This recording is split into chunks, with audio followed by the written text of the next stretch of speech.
and we're anticipating at least another 2,500 today, maybe more. So we're definitely going to get some big numbers for the festival as a whole. Day one was really successful too with a lot of our events. We're in a slightly smaller event room this year, but we fit 125 chairs, and we had standing room only in several of the events with overflow out to the hall. So it's definitely gotten a lot more steam in that regard as well. Salmon Fuzzy is an online comic that I've been drawing for about 11 years. It's like completely free to read on the website, but I'm able to make my living off of it by selling books and t-shirts and artwork and stuff like that to the fans and the people who read it. It's a kind of comedy adventure comic about a pair of guys who've inherited an ancient ninja crime syndicate, and they try to reform the ninjas to help people instead of commit crimes, but it doesn't go very well.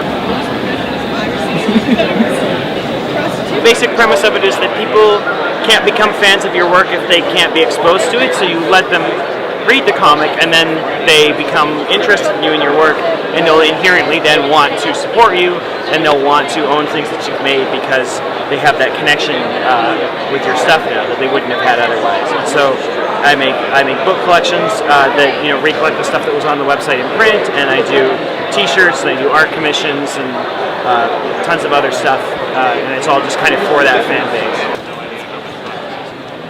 Started the comic when I was a student, but now I work full-time as a mechanical engineer, and I wanted to help my friends who were going through that experience, right? So I was with my friends going through engineering school. It was really difficult, and I wanted to lift their mood, so I started writing comics about what was happening to us. And I didn't really see a future beyond that. I was just trying to make my friends laugh, and it was fun, it was rewarding, it was a good habit, a good practice, and I just continued with it. It's about a rookie RCMP officer and her ex-circus bear partner solving crimes and keeping the town of backwoods safe. We're really hoping for a Netflix or Amazon original so that we don't have country viewing restrictions, because we have fans all over Canada, the US, the UK, we've had Australia and Ireland, which is just so random, but awesome. This all started as a viral picture of Suzanne Bork, a RCMP officer in Newfoundland. And she loves the project. We're Facebook buddies. We talk all the time. She's all about this. The RCMP is really interested in what we're doing here. This could be like the future of funding, how audiences react to what they want to see. And rather than going through studio system and it's like, well, studies show this, except we only studied this specific segment of people within this age group because that's what we're trying to sell to. This way the audience can determine this is what we want to see. Miss Officer, Mr. Truffles aside, what we're doing for animation in general and the potential, I think is pretty amazing. We're just waiting for our launch button to be green so we can hit it.